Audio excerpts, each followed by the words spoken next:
In every generation, there comes a moment when a single spark becomes something greater, a spark that becomes a light carried by those who believe in freedom, who believe in opportunity, who believe that the Bahamas can be stronger than ever before, driven by courage, powered by the people, guided by a vision for a brighter tomorrow, and through it all, the flame still burns.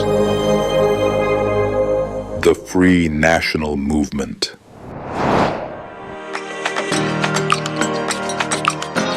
Join us now during our Manifesto Explained Town Hall as the leader of the Free National Movement breaks down the FNM's plan for this country 5 years and beyond. Junkanoo belongs to all of us, not one political party, not one group of Bahamians. For years, we've enjoyed this incredible festival. But one of the most unfortunate things about it, it has been seasonal. And the truth is that we have the potential to do Junkanoo all year long. Junkanoo has the ability to not only create jobs, but to create Bahamian ownership. And that's our focus, to make sure that those Bahamians, those creatives who are part of this incredible expression of Bahamian culture, that they can earn a living year-round. But equally important to earning a living is that they could be themselves. Because the truth is, Junkanoo is a part of our culture, but it's a part of us. One way that we express ourselves to each other and ultimately to the world. And so the question is, what sort of things can we do as a people that can transform what we have taken for granted and not develop to the extent that we have the ability to do so? And so we know that there are a wide range of things that as a people we can do. And so I want to run through a list of those things. It's not an exhaustive list. I'll start with 9 items. And I know for each of you that's out there, you can think of other things we can do to popularize, to monetize, to make international this thing we love so much.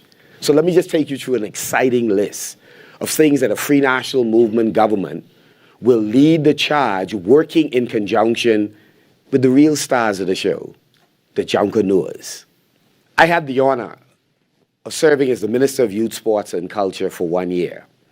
And during that time, I had the opportunity to work with these incredible artists.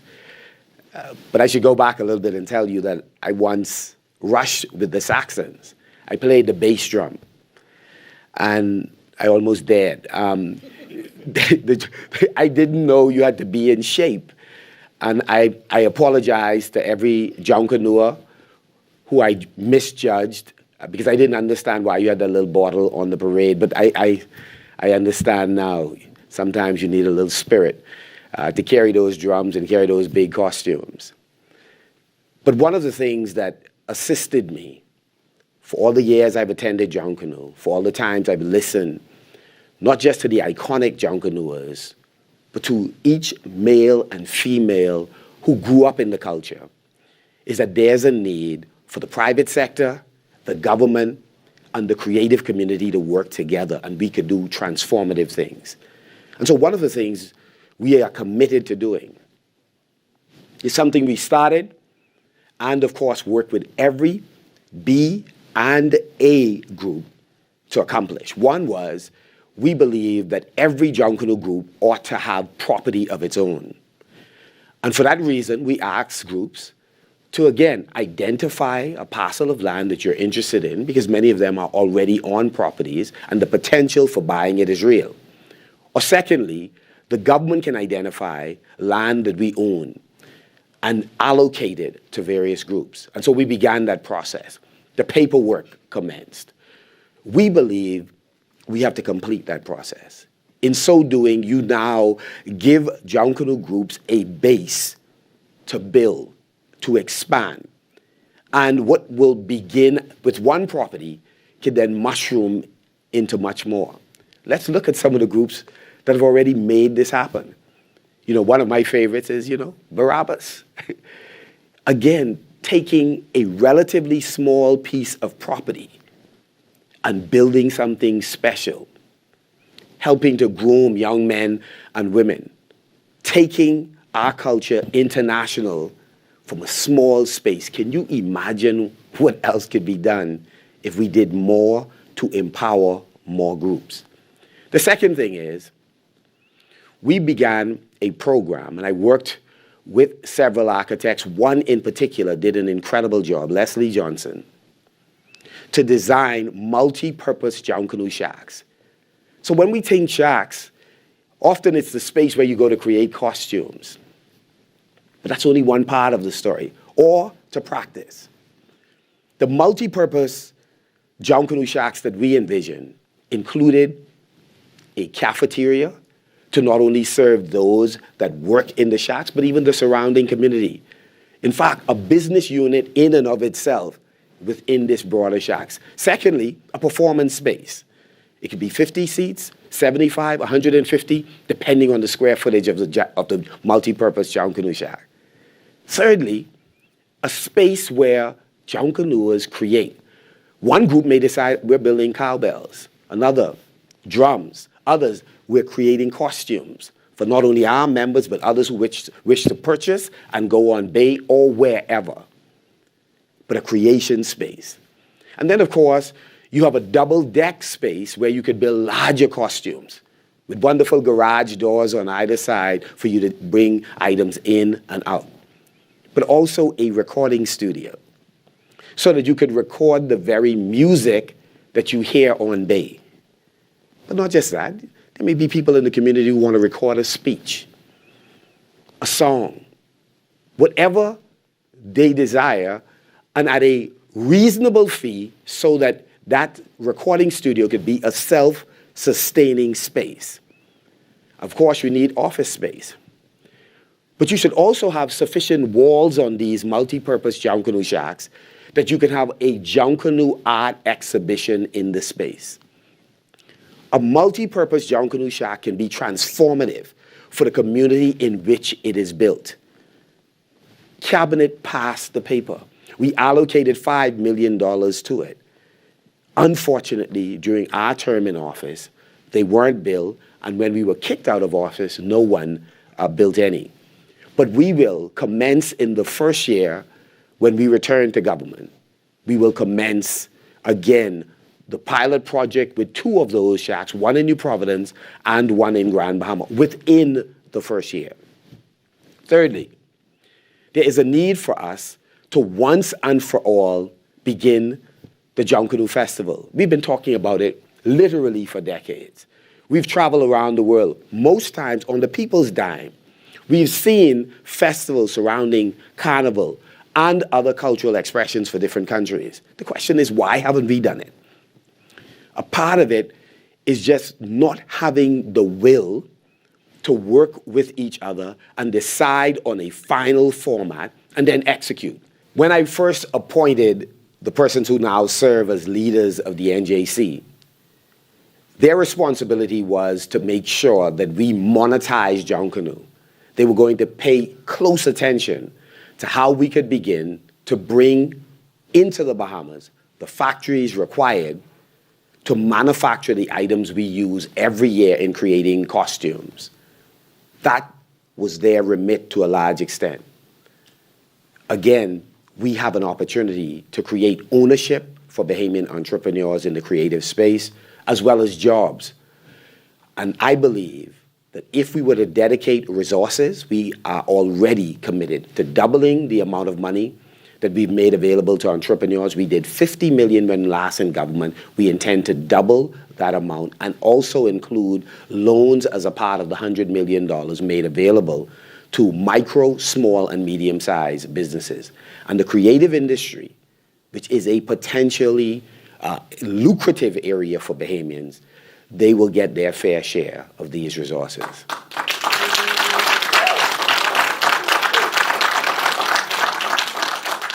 This December, we will ensure that the first major Junkanoo Festival is fully organized. drumming competition, dance, free dance competition. In fact, at the Central Bank, a Junkanoo art exhibition. We can do a wide range of things over the course of a 2-week period. And so that's going to be exciting for the Commonwealth of the Bahamas, but for the many tourists who will come to celebrate with us. So as we go into question and answer, I just want to wrap up by saying, one of the things that impressed me most about the power of Junkanoo is the fact that there are persons who you may consider them unmotivated when you see them on their traditional 9 to 5.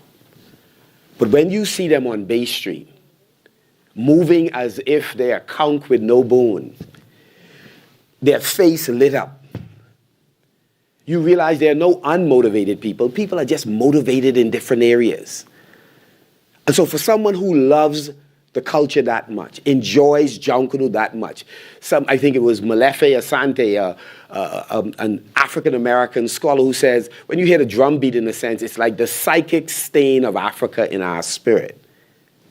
When you see that, that should make us want to work harder to make sure that that's something that person can do every single day of their life if they decide to. That's why we have to monetize it. That's why we have to create opportunities for them, so that they're not stuck in a job thinking about the next time they could be on Bay Street or in Mason's Addition or in Fort Charlotte. Our people deserve an opportunity to do the things they love and are passionate about. Our job as government is to help them monetize it so that they can live their passion every day. But the other thing is, and this is what I love about the veterans of Junkanoo. The veterans of Junkanoo, the iconic leaders who are not fully appreciated in this country, they recognize that Junkanoo is a national development tool. That a young man who ordinarily strikes fear in people's heart governs himself when he's in the presence of his leaders. In other words, they are his mentors in that moment. And if they had an opportunity year-round to pour into his or her life, imagine the transformation that could be made in so many people's lives. Because in that period leading up to Junkanoo, they are focused. Whatever they were into prior to that, no, they are focused on making sure they could go to Bay Street for bragging rights.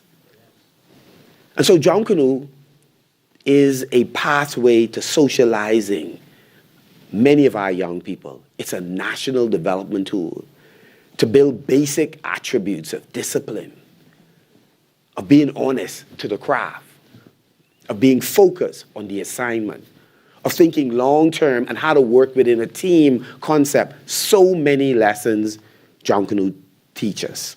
And then, of course, wouldn't it be a wonderful thing if the brilliance that is placed on Bay Street, we could make sure that that brilliance is in the very neighborhoods that our Junkanooers come from. And that's why our intention is to transform the over-the-hill community, from the top of the hill, Fort Finn Castle, to Robinson Road, from Chippenham all the way to Village Road. Because we believe if we could put beauty and brilliance on Bay Street, we could transform every dilapidated house. We could fix every wall that is broken. We could repair every step from the top of Fort Finn Castle down into Mason's Addition. We could remove every derelict vehicle. We could clear properties and transform them into green spaces and recreational spaces and creation spaces. We have the ability to do it. But we have to believe in our people and trust their genius. And as government, realize all we are facilitators to remove the obstacle out of the way of Bahamians who are minded to work hard and smart, and to provide any assistance we can so that they can live their dream. That's our commitment. And that's why we're committed to the orange economy in general and Junkanoo in particular. God bless you.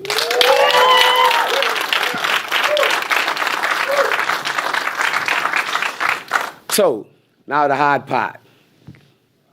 hearing from you and answering your question. Good evening. Yes, sir. My name is Quentin Barabbas Woodside. Good to hear you.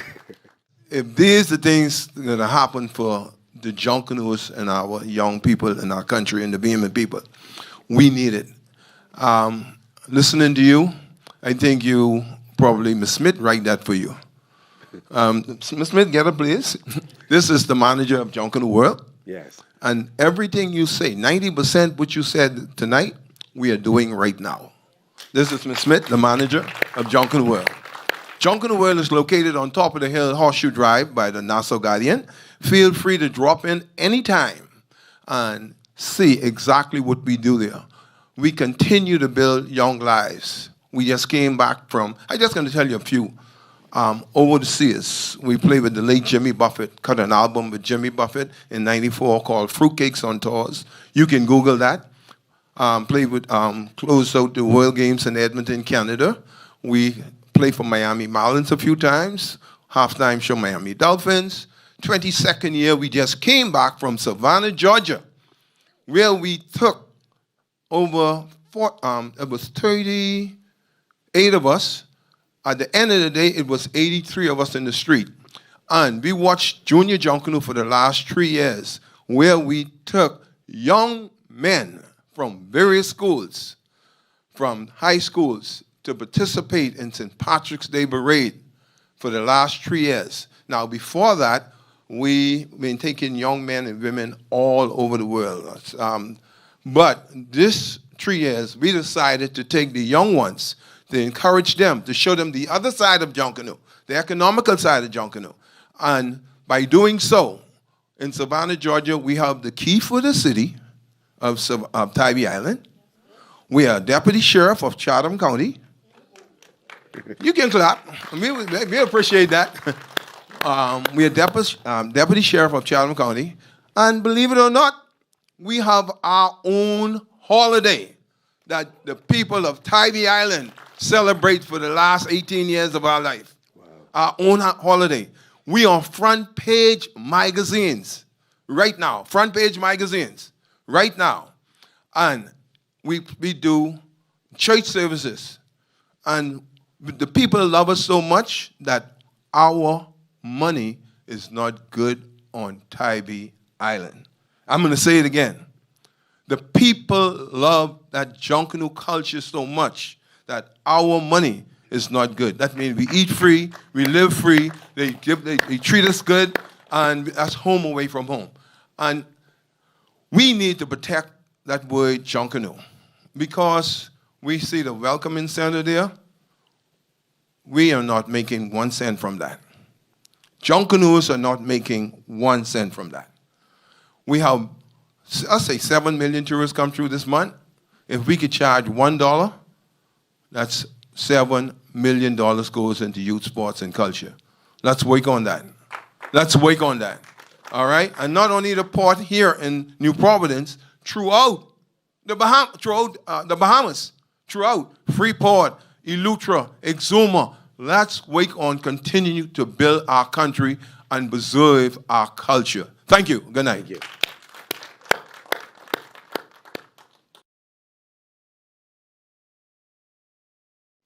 Good evening.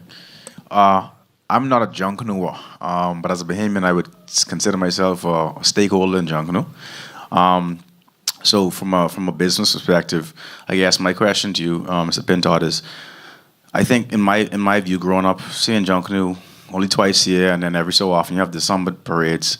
I do think that there's value and benefit in having, in the rarity of it. I think it's too rare. But how do we?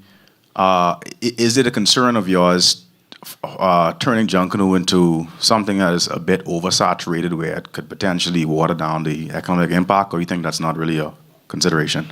Yeah, it's not a concern at all.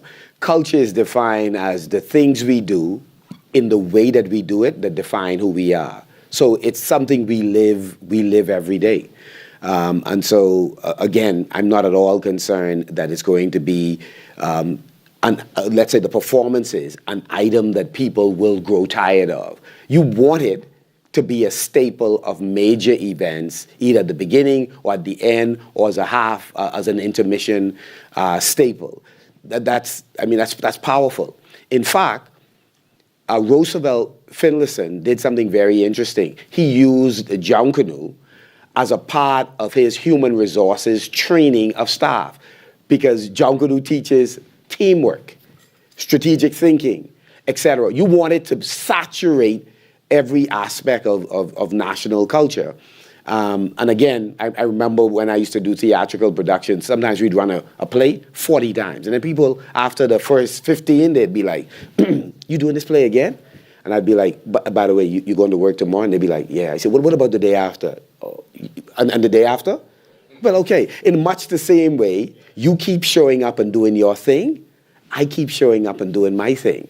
And so I think Junkanoo fall in that same category. It should be something that is done year-round for those that wish to work in the culture, so no concern. Yes, sir. Good evening, Mr. Pintard. Good evening. My name is Wendy Bodie. I'm currently the female lead drummer for the Valley Boys, #1, the only one. So my question to you is, in light of what we have experienced for the past 2.5 years with the interference of governance inside of our group, I want to know, in regards to the current bill that was passed, the authority bill, what would that entail, or would it still be a bill that is currently active that would interfere currently with what's going on with Junkanoo? Because we've been through so much in the last 2.5 years, as I would mention, and there's no need for government to be involved in what we do.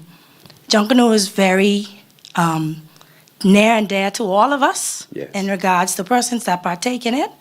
People never understand the time and effort we take. They only see the final product at the end of the day. But in regards to that, as I would mention with the bill, what would be the next steps? Or will it be dismantled? Or will there be a reinstatement of the JCNP that was formerly the management of Junkanoo, which entails all members and leaders of the Junkanoo groups themselves? Okay.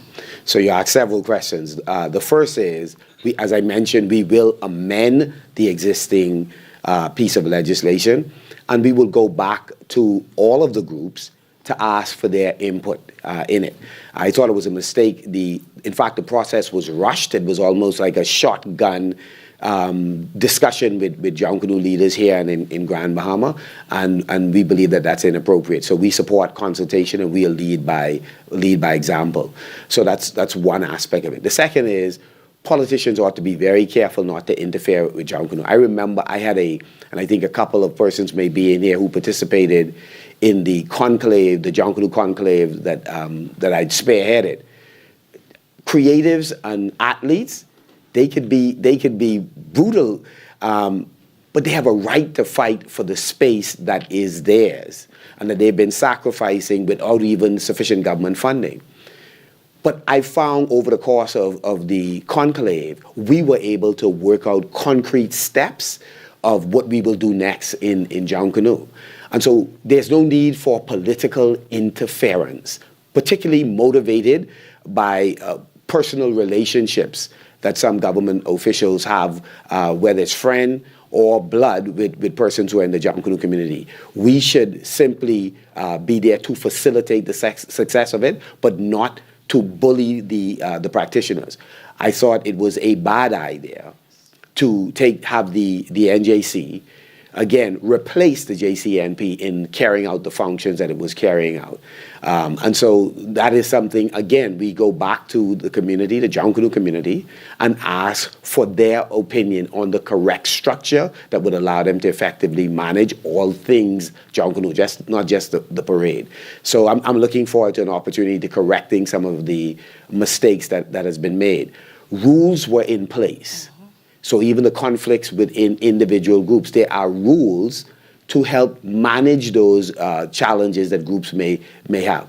The government's job is not to come and reconfigure everything. It is to help groups to negotiate a better relationship with each other. And that's what we'd be interested in doing, being an honest broker, not picking any sides. Awesome. Thank you, sir.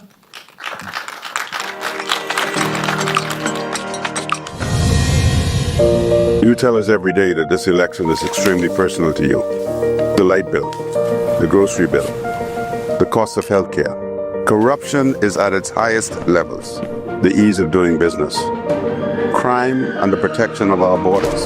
So our children and grandchildren don't become strangers in their own country. So not voting is not an option. Your voice has been heard by the leaders of a new generation, and we will work for you. The Free National Movement will work for you.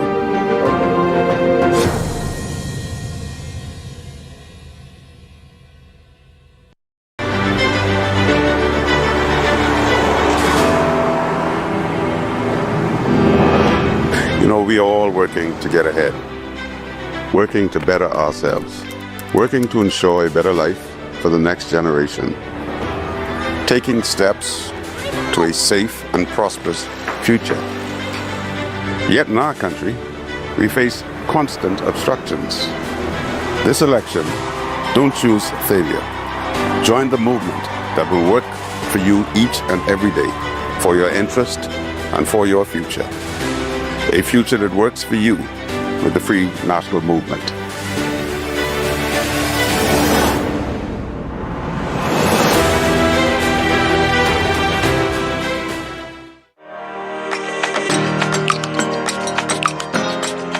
Our theme is, we work for you, not the few. And nowhere is that more important than when we talk about a place that all of us call home. It is important that every Bahamian has an opportunity to own a piece of the rock. Because right now, many hardworking Bahamians are unable to afford a home that they could call their own. Some are working 2 jobs, paying rent on time, raising families, and still feel like home ownership is out of their reach. So tonight, let's have a candid, plain conversation about a different pathway. Our plan is to make sure that young couples who are trying to buy their first home are able to, or the single mother who's paying rent and have been paying rent for years, or the hardworking tenant who has never missed a payment, and yet they're unable to go to the next step, or the person with disability who see no pathway for them to own a piece of the rock. Our goal is to work with them. And so whether it's with a small or large contractor who's trying to make a living, we want to make sure that we create opportunities for more Bahamians, substantially more Bahamians, to own a piece of the rock. Home ownership should not just be the privilege of a few. And so we're committing to at least 5,000 new homes in the first 5 years. We say this is not just talk or promises. This is a commitment that we will deliver. Those persons who said, how come this goal is so massive? We want to know, how come your dream and aspiration is so small? We believe that we ought to open up opportunities where far more Bahamians have access to Crown land for affordable homes. That we are able, as a government, to partner with private sector to build at scale. We have the ability to cut the red tape so that approvals do not take forever. We can make this happen. And we want to start immediately upon taking office with a clear 5-year target. By the way, we know that the demand, according to government records, is for at least 12,000 families are trying to own a home. And so we're not going to delay. We're not going to debate this to death. We're going to get started working with the private sector, because the housing crisis is not coming, it's here. Across New Providence and the Family Islands, we are not building a Bahamas where opportunity is stuck in one place. We are building communities where young people can stay, families can grow, and local economies can thrive. Because home ownership is not just about property, it is about dignity, it is about stability and wealth building for the next generation. And right now, too many Bahamians feel locked out. That's why we say this government has been about public relations over the serious, hard work of governance, but not about delivering the dreams and aspirations of our people. And by the grace of God, working in tandem with all of you, we are going to change that. Yeah. Now, this is where we get smart and bold. We will invest $100 million of public funds, but we will not stop there. And we'll tell you exactly where we will invest it. We will use that to unlock hundreds of millions more from the private sector and investors. And so the question is how? By creating a public-private partnership housing investment fund, professionally managed, transparent, and built to deliver results. We will also provide instant VAT rebates for home construction, offer duty-free concessions for affordable rental that builders are in fact working on. We will speed up permits by bringing in private engineers. And here's what is of interest to me. I used to be a human resources consultant for Ministry of Works. And one of the things we recognize is that it takes entirely too long from the point that a plan gets into the ministry and it's finally approved. And then you start another process with the Ministry of Environment looking over the same plan. Wouldn't it be wonderful if we could outsource some of those engineering functions to private engineers who can evaluate the plans, who will be protected with insurance, who will also be bonded in the event that they are, again, evaluating plans and where the implications of going, if they went wrong, is substantial, that they have resources to, again, give comfort to the government and give comfort to those persons who are building. And so, again, we intend to also help renters become owners. If you've been paying your rent faithfully but can't afford a down payment, we will back you with mortgage guarantees to help you cross that bridge. No gimmicks, no rent-to-own traps, real ownership. We live in a hurricane zone, so we will create a national home insurance program to pool risk, lower premiums, and make protection affordable. See, at the end of the day, we believe that what is good for the wealthy should be good for the rest of the people.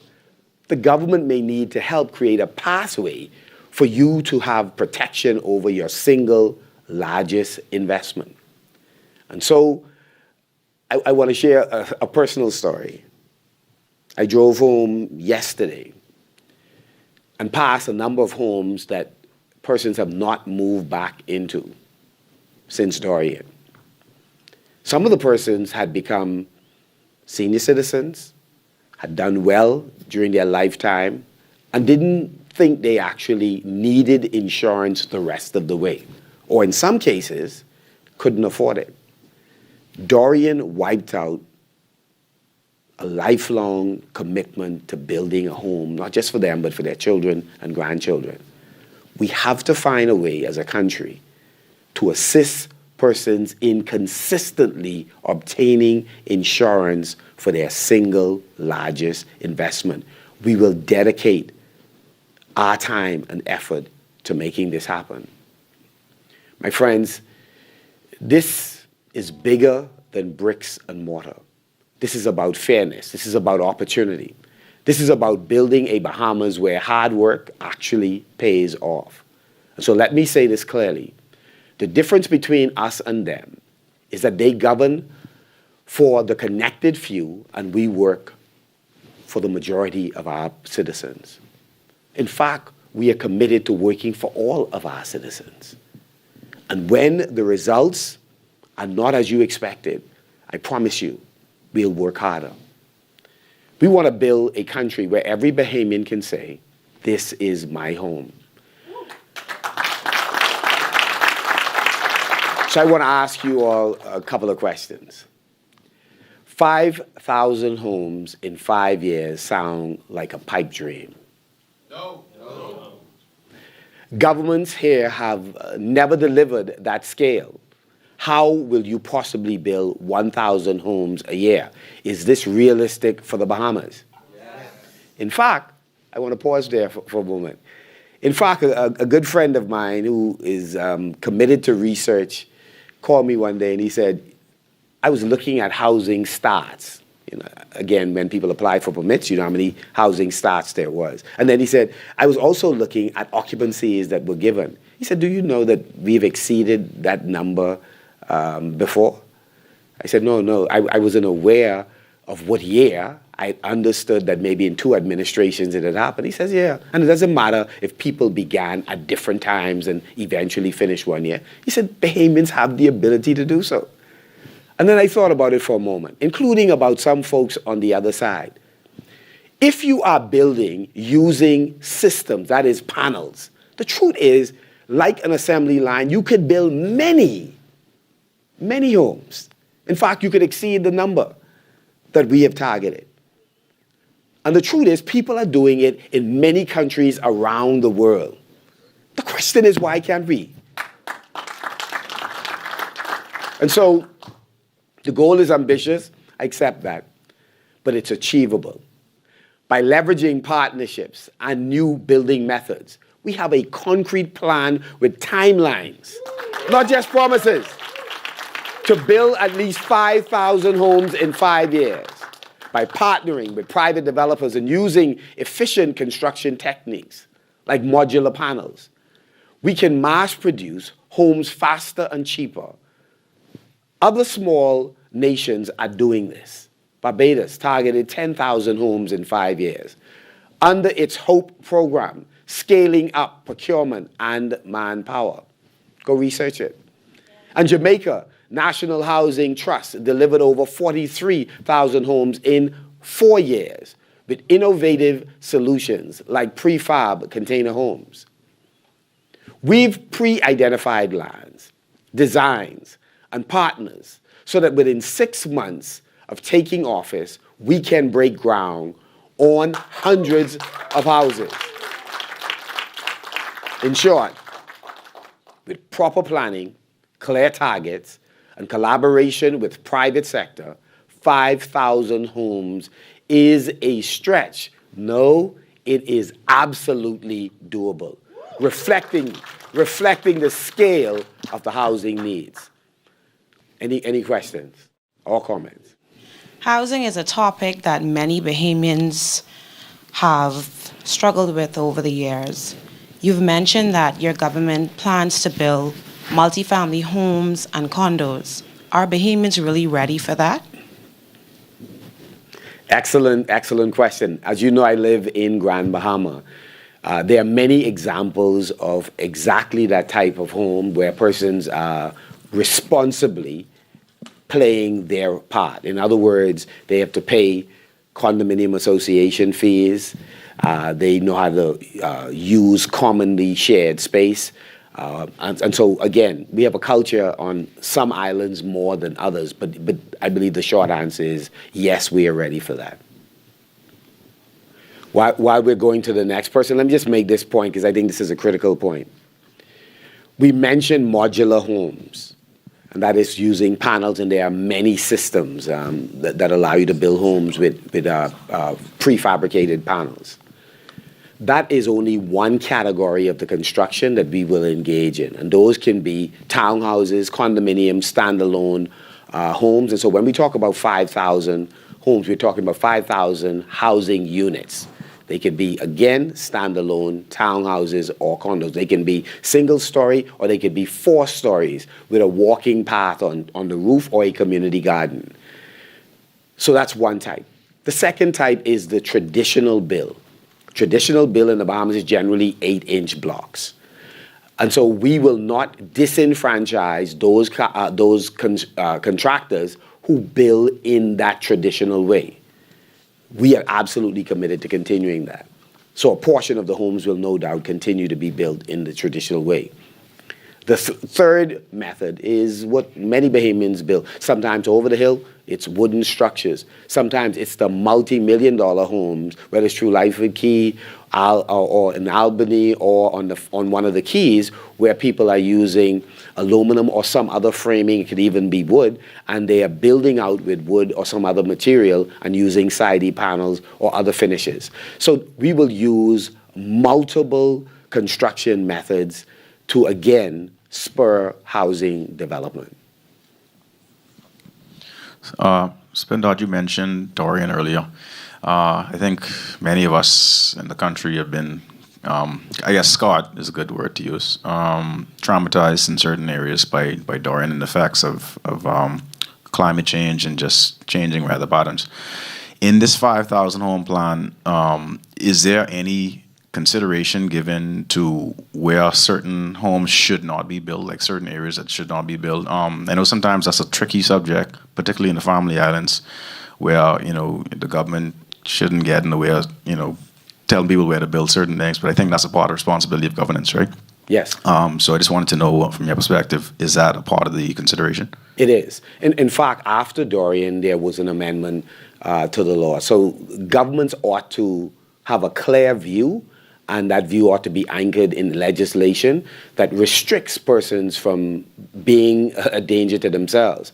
And so the short answer is yes, you have to build the code in terms of the strength of what you're building. It should be able to meet the specifications outlined by the law. But secondly, some locations are a debt trap. And so the government ought to intervene in those situations. And we have in the past, and we will in the future. All right, thank you. Okay, it's a combination of two questions. As a former loan officer, I do recall you saying that that these persons that are interested in getting mortgages from the bank you would provide them with guarantees. And as someone that has been in the banking system, I can tell you that the qualification process is very rigorous, and it can deter a lot of borrowers, especially when you look at what they're required to provide to qualify, particularly with like the total debt servicing ratios and stuff like that.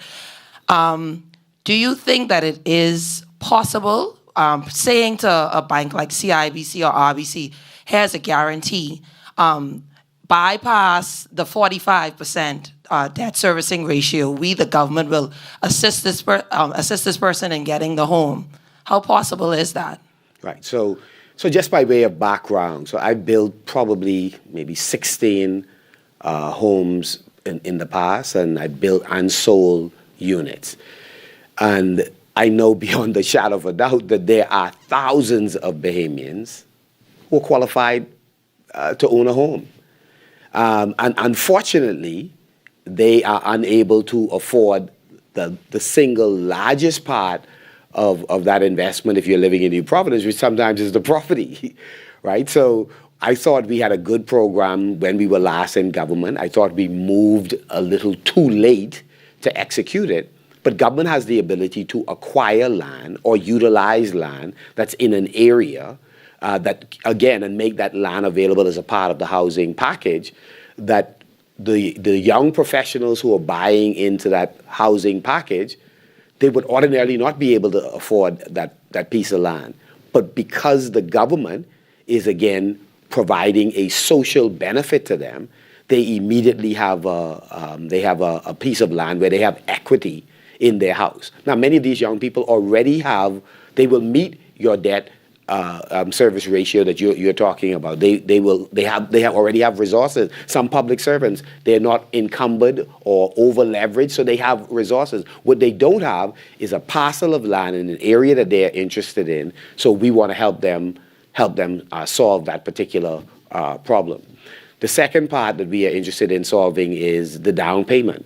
The first property that I own, there was indemnity insurance. I didn't have to come up, let's say hypothetically, with the $15,000 or $20,000. I simply got insurance that allowed me to have a smaller payment to get started.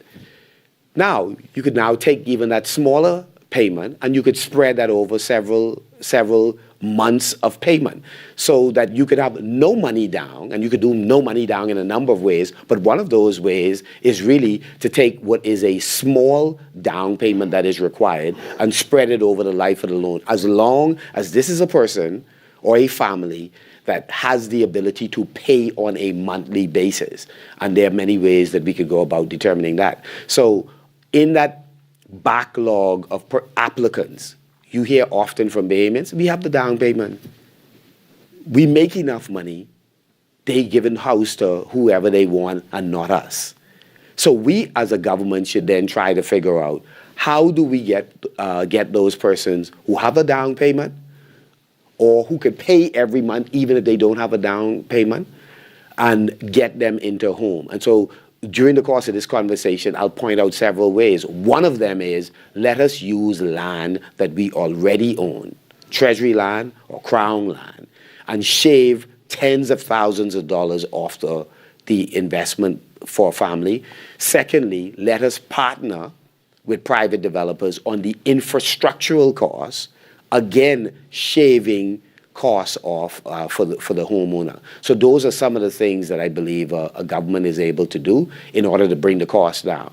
Now, the category you are asking about are those who probably do not qualify based on loans they already have. So we ought to work with them. Again, sometimes, let's say you're a fisherman. You may not regularly pass all your money through your account. So on the surface of it, it appears as if you're not consistently earning sufficient money to service a $1,200 or $1,500 monthly payment on your mortgage. So part of what we have to do is educate persons in terms of how to properly reflect their income and capacity to pay. Then for those who clearly just can't pay, how do you help them, again, to improve whatever choices they're making in their life so that the income that they are earning, less of it is going on frivolous things or things that are not going to end up with them owning a piece of the rock, and to redirect their priorities so that eventually they're in a position to own a piece of the rock.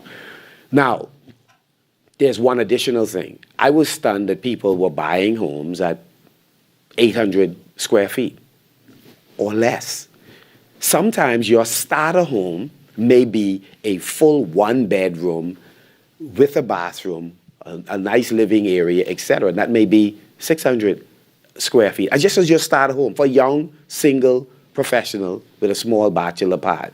And the truth is, your condominium is often that square footage. But they're also standalone homes. So while we say a person doesn't qualify, no, they may not qualify for the house me and my mom bought in Yellow Elder years ago, 3 bedrooms, 1 bath, kitchen and front room. But you could qualify for something else. Home ownership, we believe, is critical for the next generation of young Bahamians. We believe that if we were to do this right, if we were to take the corruption out of the housing program, where government officials are providing, in some cases, supporters with a number of homes to build, even though the contractor has no experience in construction, if we were to eliminate that kind of approach, we increase the chance of success. Because making available building opportunities to persons who would extract their percentage and then find a suitable contractor to finish a home, again, is a recipe for disaster. We believe we ought to work with the private sector, not the government driving the home ownership agenda by spearheading the projects, but no, partnering with the private sector is what increases our chance. Our goal is to make it easier. That is, remove the impediments out of the way of housing developers, out of the way of potential homeowners. I mentioned already some of the ways to do that. One is to outsource a lot of the inspection, both on the commercial and the residential side. The second is, for persons who are building home subdivisions, you are required often to put up a bond. Maybe it's a $10 million bond.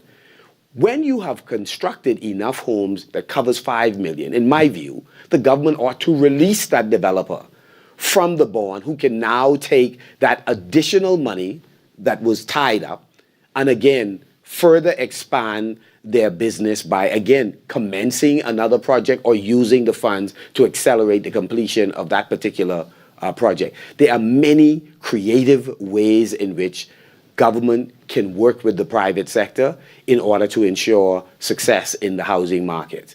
In the same way we use land and public-private partnership around infrastructural development to save costs for homeowners, we can do the same for those contractors who are building rental units, because the cost of rent is too high. But if we are incentivizing, partnering with, removing obstacles out of the way of persons who are building for rental purposes, we can help them bring down the cost. So we can also use government land for contractors or developers whose housing inventory is exclusively for rental. And we tie them into that arrangement so that they are able to build cost effectively, more cost effectively, in order to benefit persons who cannot afford the extremely high costs for rent. And so there are a number of social housing proposals that have been tried in various countries. It is about importing those methods that we have not yet used, adapting them to our environment, again, roping in the private sector in those partnerships so that we are able to be a benefit to Bahamians. Those that would own and those that would rent longer, in other words, until they are able to buy a home of their own. So the two major objectives in our housing initiative is to lower the cost of rental units, and then secondly, to increase the amount of persons who are able to buy homes. I want to pause there and take any questions that you have before making final comments on housing. Any further questions? Okay, seeing none. The housing projects will occur throughout the Commonwealth of the Bahamas, on all of the major islands. And here are some of the benefits that we have not really considered before. Our frontline soldiers, law enforcement or persons who are part of the uniform branch, nurses, social workers, persons with disabilities, they are categories of Bahamians we ought to pay special attention to. It does not mean that the rest of the public service or people who work for the industrial companies or any other occupation will not benefit from the housing project. But for a moment, I want you to think about the nurse that has decided to leave the Bahamas, not just because of the condition of the healthcare system, but because they make more money in Canada, in London, or in the US. Imagine now that we are able to assist that group of nurses in, again, buying a home in a subdivision that the government acquires the land, makes the land available as a part of the package for those nurses or educators or police officers, which drives down the costs that they would incur for land and the infrastructure for that land. The truth is, the retention bonus for the teacher, the retention bonus for the nurse is not extremely attractive. But if I'm able to help you shave tens of thousands of dollars off your single largest investment, even though you go to the US and you're able to earn far more money, after taxes, when you calculate what you may have saved by remaining home and yet being able to obtain a house, it may increase the chance of some of those persons not making that choice. There are various ways in which we can incentivize, in my view, teachers and social workers and nurses, those occupations where people or other countries are seeking to recruit them. I believe that the housing option is a significant incentive for teachers, a significant incentive for nurses. So we will partner with the Bahamas Union of Teachers and other labor groups who are already petitioning government, some without success, in partnering with them in providing homes for their membership. We are committed to working with all unions who have a plan of action. We are prepared to enter into a memorandum of understanding with them and assisting in ways we can. One certainly is using Treasury or Crown land. The second is partnering on helping to install the utilities in these subdivisions or the infrastructure required for these housing development. The final thing is this. Every major housing development ought to have a social benefit as a byproduct of that development. One, in some communities, we should have senior assisted living facilities. Increasingly, Bahamians are unable to both go to work and pay someone to maintain their parents.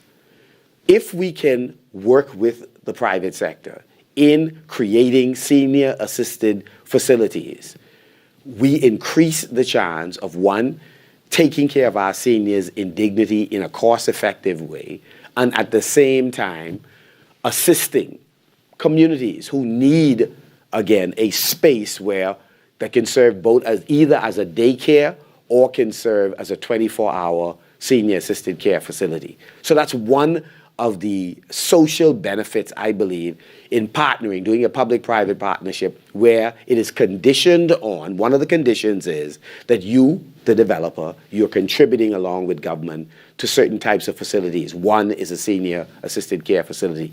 The second facility is a community center. Every heads of agreement that we have ever signed in government has a social benefit for the community. Unfortunately, past governments have not been open and honest in reporting what they are getting out of these deals. The cruise port indicate that they are giving, I believe it's some 2% to BAIC. BAIC has never reported what, as far as I'm aware, what that money is being used for.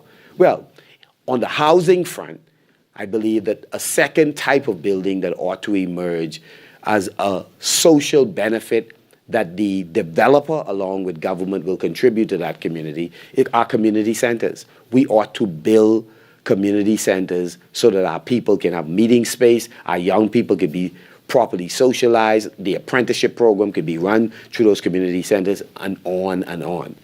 The third type of building is a daycare facility for persons who have disabilities.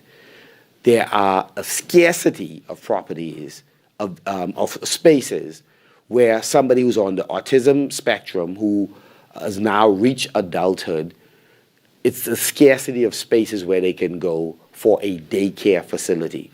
And so there is a need for us to pay attention to members of our community who have disabilities. And so I'm committed, we are committed to working with REACH and other agencies that cater to people with disability to make sure there are adequate spaces for learning and for daycare.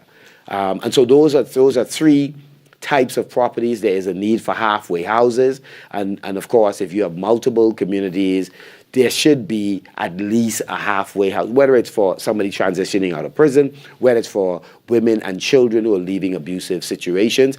Our housing development should take into consideration those types of properties that's necessary for us to help people escape some challenging circumstances. And so I'll stop there, but I'm excited about the potential for us to, again, explode the number of homes that are available. We must take corruption out of the process. We must speed up the process of inspection. And we must, again, work with various financial institutions who will provide funding, not just the commercial banks, not just the mortgage corporation, which we will reform to take the corruption out of that system, but also other lending agencies we will partner with in order to make sure you're able to get a home, in many cases no money down, and again, your ability to pay over time for the square footage you can afford now as your starter home, and then you could graduate to the size home that some of you all who are here tonight have. So we'll stop there if there are no further questions or comments.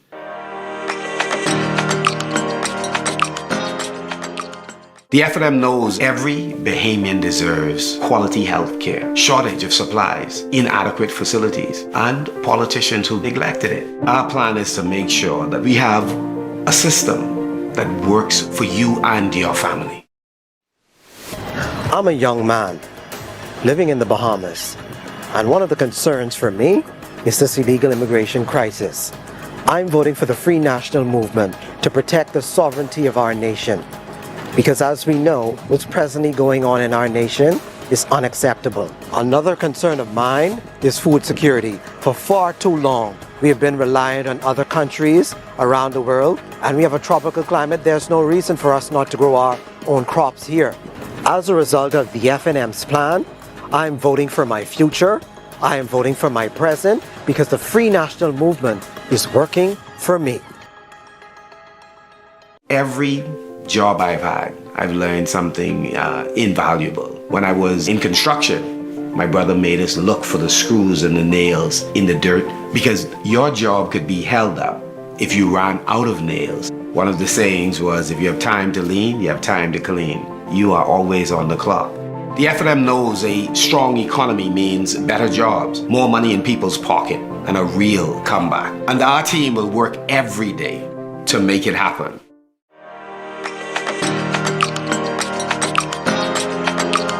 Any country that is serious about food security must reach its young people with a message that will excite them to get involved. All across the globe, including Europe, young people are not particularly excited about traditional agriculture. But when you introduce new technologies, new methods of farming, when they learn about the potential for revenue generation and ownership, the light bulbs goes off and they are excited about an area that is absolutely necessary for the growth and development of their community. I decided to study agriculture in grade 11 because I heard the premier of the Bahamas then, Celine, talk about self-sufficiency in agriculture. It took me many years to realize that our problem wasn't technical. It wasn't the inability of Bahamians to grow and compete. It wasn't the nature of the soil. It was the will of the people and the structure of the economy. And so today, I'm honored. Having served as Minister of Agriculture for 3.5 years, I'm honored to have an opportunity as Prime Minister to lead the charge in helping the Bahamas reduce our reliance on imports in a dramatic way.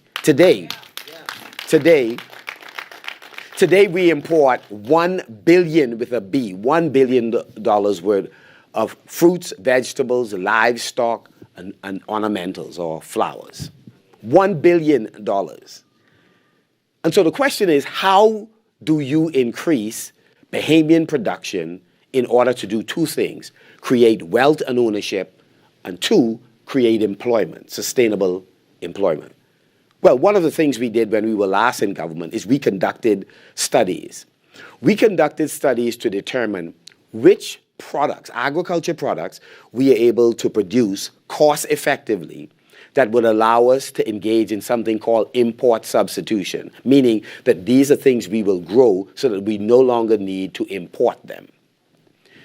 Our studies with the Food and Agriculture Organization, assisted by the Inter-American Development Bank, a consultant who worked with them, assisted by CADI, which is the agriculture arm of CARICOM, assisted by IECA, which is the agriculture arm of the Organization of American States, we narrowed the list of items we can cost effectively produce to 77 items, fruits and vegetables and livestock.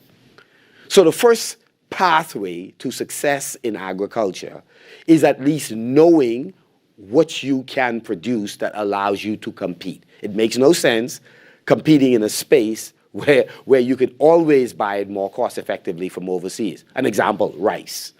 You're not gonna be able to compete with India or China or any number of countries. The second thing is, after you know the items, the second thing you have to figure out is, how do you offer a measure of protection to local producers so that they are not faced with unfair practices by others who are much bigger than them, who are already giving their farmers lots of benefits to allow them to be more competitive than your farmers? And so we passed a policy when we were last in government.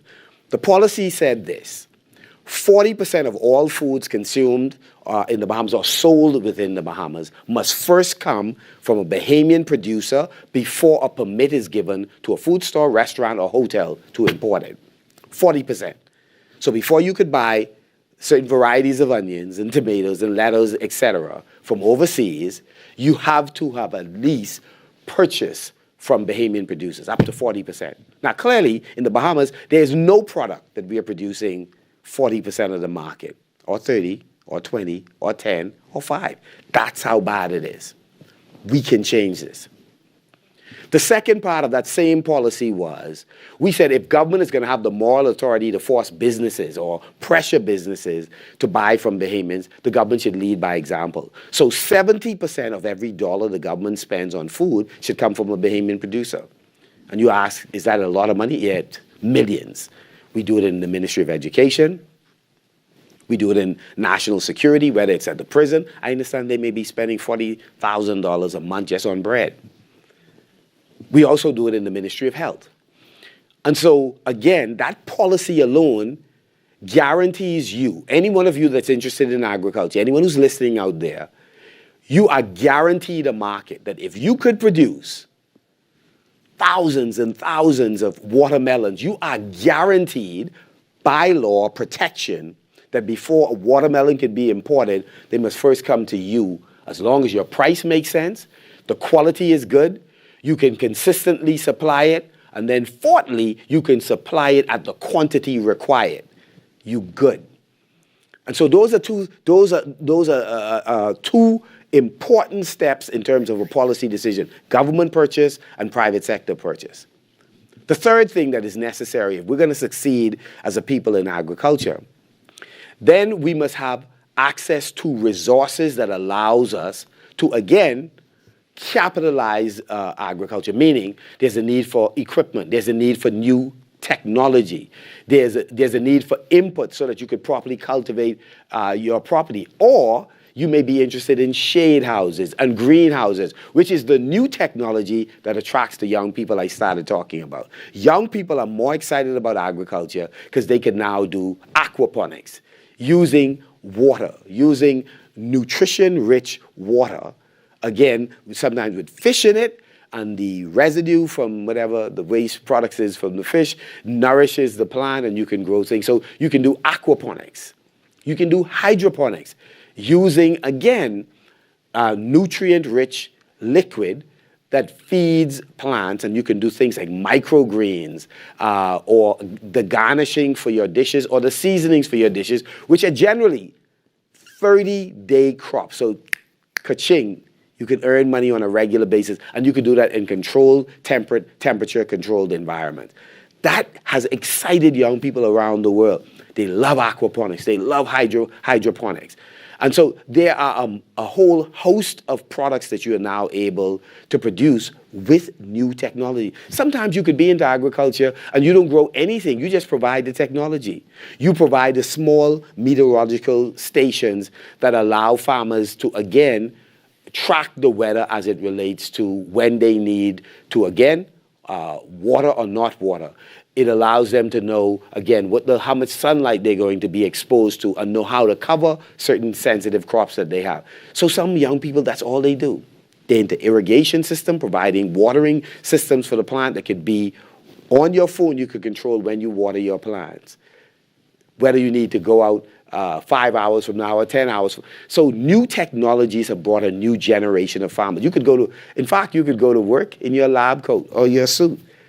or like some government ministers with your Prada, your Gucci, your Oakleys. You know, you could do things like this. And so again, resources are required if we're going to succeed. And so one of the things we did is worked out ways in which we can raise money in order to make more resources available to young agri-entrepreneurs or farmers or fishers.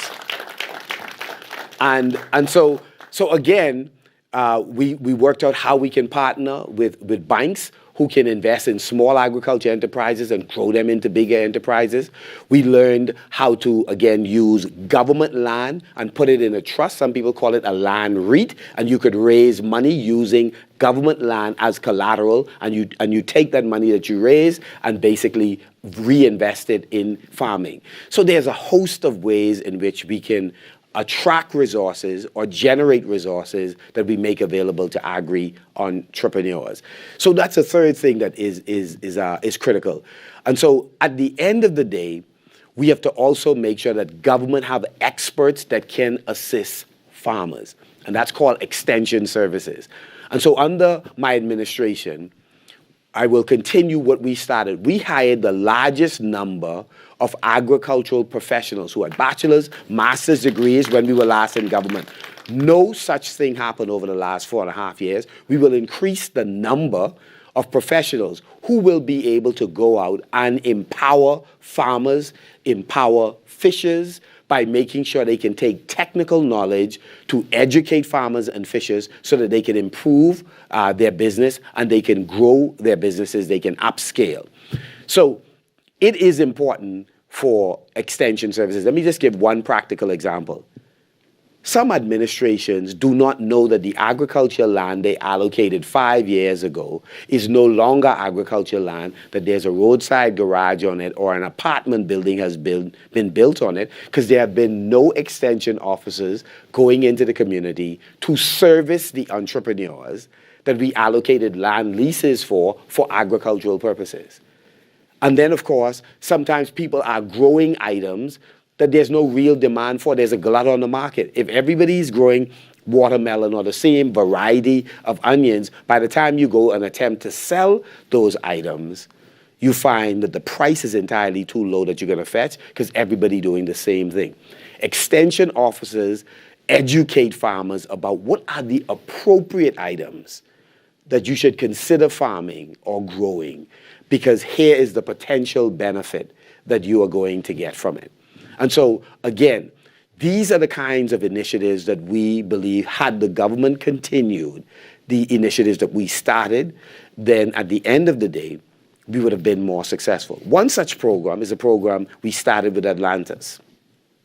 We asked the hotel to send us their 25 top items that their customers consume. And then we agreed over months of negotiations, we agreed on the following. One, we agreed on the price, that if farmers can provide this price point for these different items, they are prepared to buy. Here's the quantity that we normally need and the frequency with which we get these quantities. And so they had to agree that this is what we're going to try. These are the targets that we're going to try and meet. That then requires that, because no 1, 2, 3, 5, or 10 farmers are able to do that. But the more farmers who form a producer organization, or lack of a better term, a cooperative, you're in a better position to supply the big players who require large volumes. Atlantis went even further to indicate that they are prepared to provide 500 acres of land in Andros to help empower farmers. And so a part of what we will resume doing once we get back to government is reopening those discussions with the farmers so that they can form a producer organization, and they are in a position that if 10 of them had problems with their crop, but the other 40 or 50 is still functioning, they can still meet the quota as required, whether it's by food stores or restaurants or hotels such as Atlantis or Bahamas. And these are initiatives that will create millionaires in the Commonwealth of the Bahamas. They have a guaranteed market as long as your price makes sense and you can frequently provide at the quantities required these items to your potential buyers. We had a committee that met with purchasers from hotels, restaurants, and of course food stores. They are prepared to buy Bahamian. They just want to know the price makes sense, the quality of Bahamian products are generally good, and you can consistently supply the quantities that we need. And so I will resume those kinds of programs through our Minister of Agriculture. Another initiative we started that the government has abandoned, those of you that saw the invitation going out, they are now going to open what they call the Cultivation Center. The Cultivation Center, I'm confident, is a knockoff on a broader concept that we had introduced. We believe that one way to help agri-entrepreneurs, agricultural business persons succeed is to provide them with access to land. Lease arrangements is one. The second is crown grants. If somebody's been on their land for 25 years, like Big Bird in Abaco, we should give them the land. So they're on 25, give them the additional 25 that they've been utilizing. There are a number of agricultural professionals who deserve to have crown grants. We will move swiftly to make sure that they have access to the land. We wouldn't dangle it at the election time. We would make it available in and out of season so that they are able to succeed. And so one of the things that is we sought to put in place was what was called Agro Village. In other words, a village with different types of agricultural systems, all working symbiotically together. What does that mean? That means they have access to the same energy source, solarization, to the same water source for this village. So if you're doing microgreens, if you're doing solid crops, hydroponics, if you're doing aquaponics, if you're doing composting, which is really just taking, whether it's overripe or certain types of agriculture produce, and then converting it into fertilizer, etc. All of these different systems, we wanted a full village to be doing that.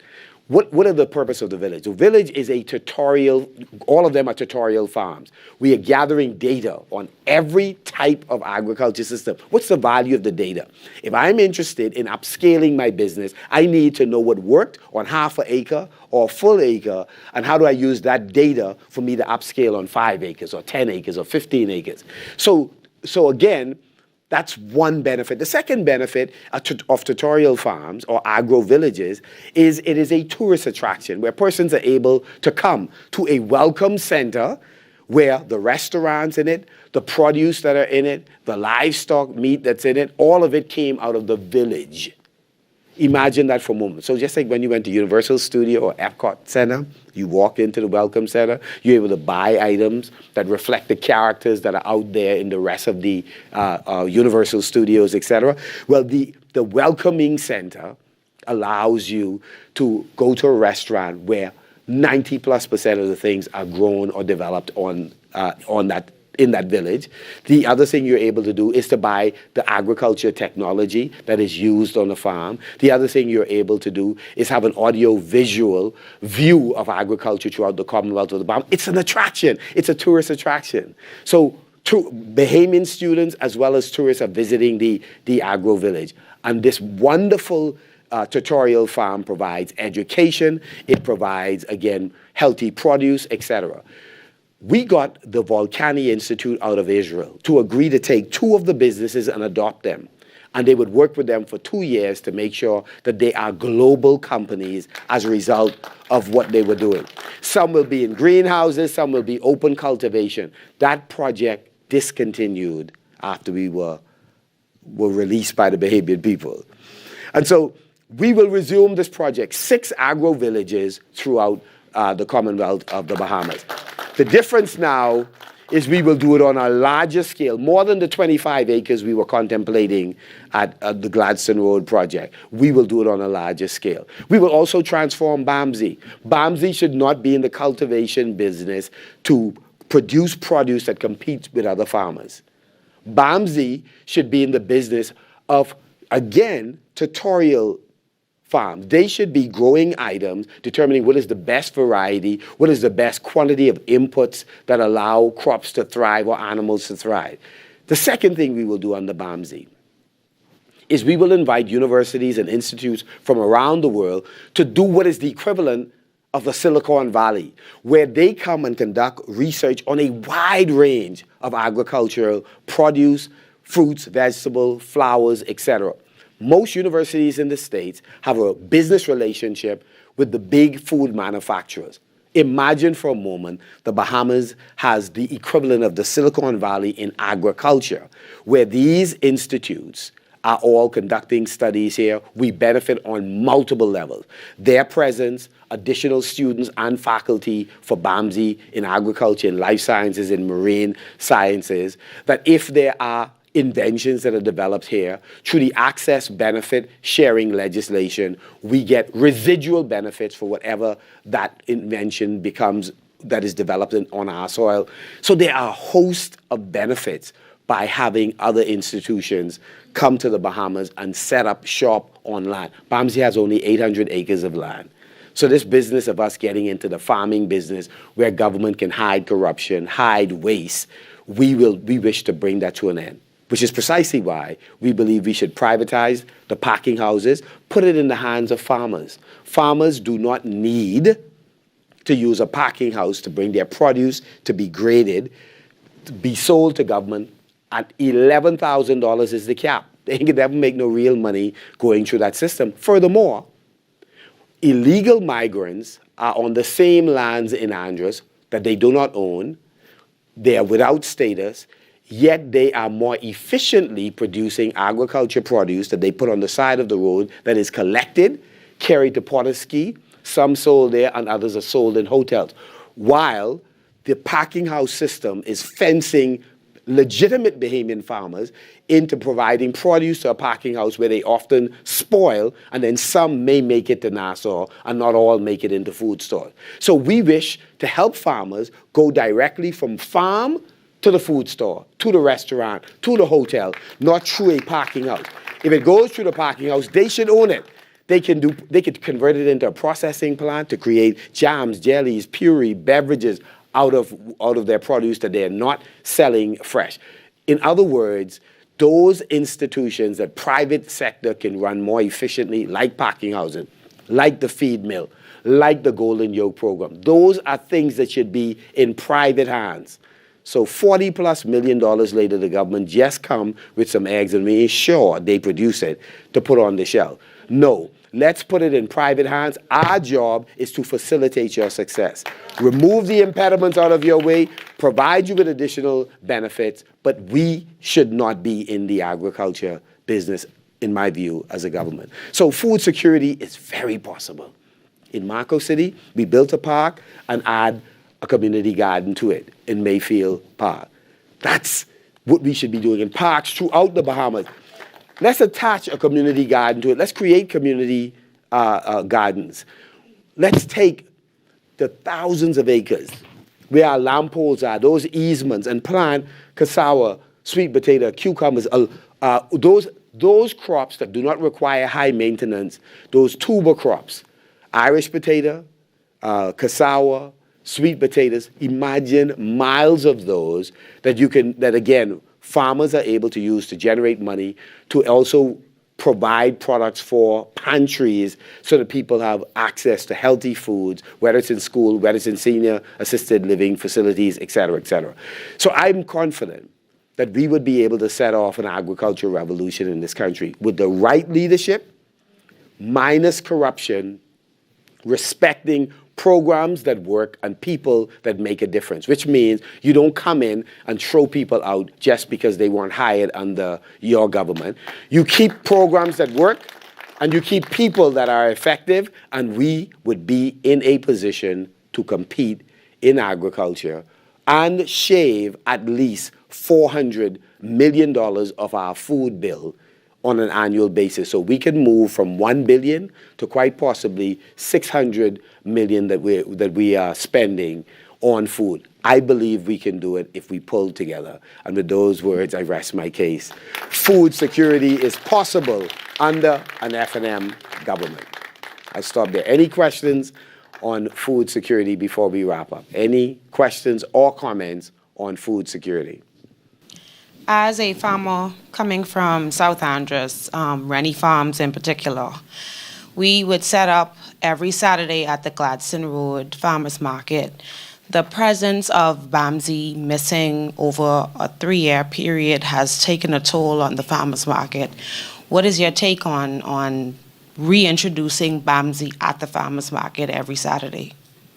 Again, I support Bamsi. However, I do not support Bamsi in the business of producing products. I think we should empower the farmers to produce more, but for Bamsi to provide technical advice based on the studies they conduct around the different products or livestock that they produce. But them coming themselves with products that they have produced, in my view, is not something I necessarily support. Even the pop-up markets, I thought the pop-up markets ought to be driven by private sector groups rather than the government buying from farmers. Because often when I was minister, I got in lots of fights with colleagues because they felt they should negotiate with farmers to buy products to sell. I said, no, our job is to help farmers make more money, not try to get them to reduce their price so we could buy and sell for them. So again, I'd like to see Bamsi be a university to educate the next generation of farmers and fishers, etc., but not in the cultivation business, save and accept to get data on how to help you be more effective as a farmer yourself. Okay.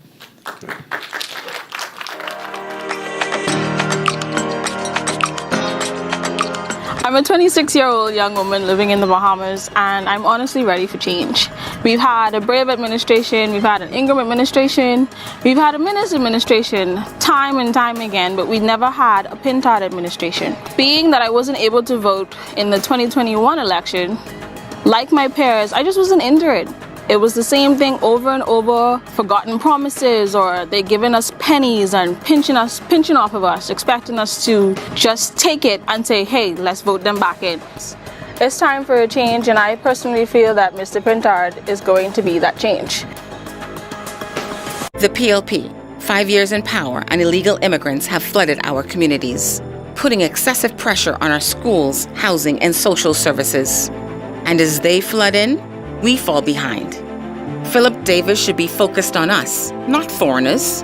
The FNM has a plan to secure our borders, protecting Bahamians from illegal immigrants crowding our schools and flooding our hospitals and clinics, driving up healthcare costs. Because the FNM knows our job is to work for you, and not the few. The FNM knows every Bahamian deserves quality health care, shortage of supplies, inadequate facilities, and politicians who neglected it. Our plan is to make sure that we have a system that works for you and your family.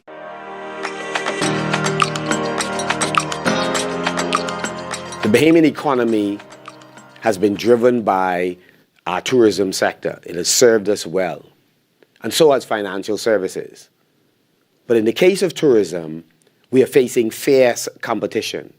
And quite frankly, despite the numbers that are being bragged about by policymakers, we are not benefiting from the sector in the way that we have been accustomed to.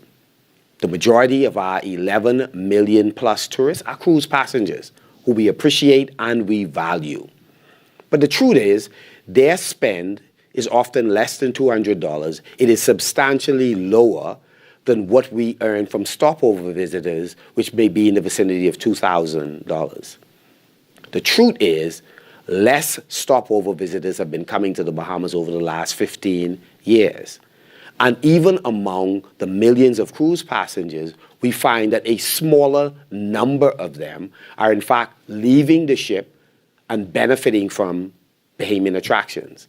So the next strategic plan under our government is to grow the number of stopover visitors and to ensure that when cruise or stopover passengers come to the Bahamas, they are going to Bahamian attractions.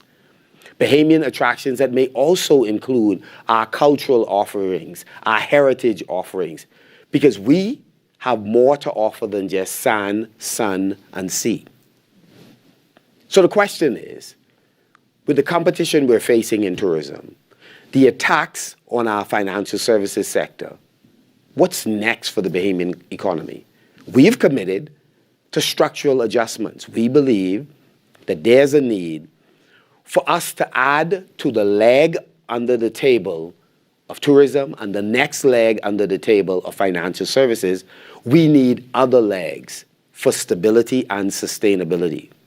And we believe that food security is but another leg that we can put under the Bahamian table to produce sufficient items in a targeted way, 77 items that we can cost effectively produce and compete, shaving hundreds of millions of dollars off our food bill. And here's how, in a general sense, we would accomplish that. The tourists that come to the Bahamas require the very things that we are not yet producing. So for every dollar we earn from tourism, 80+ cents of that dollar goes back out to buy the range of things those tourists and us as a people eat or consume or use. And so, again, agricultural development will necessarily mean that we slow down and stop in some areas the amount of money earned from tourism that goes out of the country because it gets to stay in the country because we're buying from ourselves. That's a part of what we intend to do. That's what diversification will look like under our government. That if not a single additional tourist come, but we're able to save some of the money they actually spend with us, we will do better. Secondly, the orange economy. Our creativity is and should be as attractive as sand, sun, and sea. So if tourists are coming here and enjoying our music and taking back with them a CD, or nowadays they just go online to some platform and download our song, our artists benefit. If they stop and for 45 minutes they have lunch with Bahamian cuisine, but they're enjoying Bahamian culture. Maybe it's in the shadow of the fort, Montague, or Fort Charlotte, or maybe it's near the 66 steps, the Queen's Staircase, and it's maybe under the tower. But they are enjoying the orange economy. Or they are visiting the museum or sports pavilion where they can learn about iconic Bahamian athletes. They are also a part of the orange economy. Not just the arts, but athletics, new media. Again, we will be earning tremendous amount of money that will put another leg under the table, the orange economy. The Bahamas may not compete with blockbuster movies. The incentives we provide for filmmakers are often much less than what other jurisdictions can offer. But what we can do is we could compete in terms of creating content for the small screen, for Hallmark, for Netflix, for Cinemax, for HBO.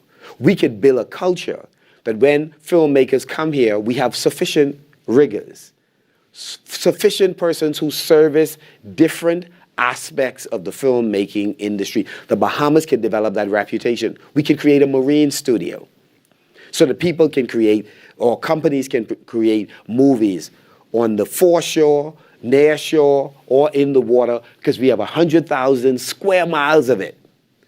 We can compete on the small screen. And we have these iconic, folkloric characters. So when we met a few years ago with the developer of Games of Thrones, he talked about these mythical figures that are part of Bahamian storytelling and how they could be the basis for creating movies and short and long and feature films just using these characters. Chichani, even the Bahamian pot cake, not the one who owes all the money. And so again, we have opportunities, again, in the orange economy to export talent. Imagine Bahamian dancers, singers, performers, actors, playwrights, poets, traveling around the world, bringing back foreign currency as a result of sharing Bahamian genius overseas.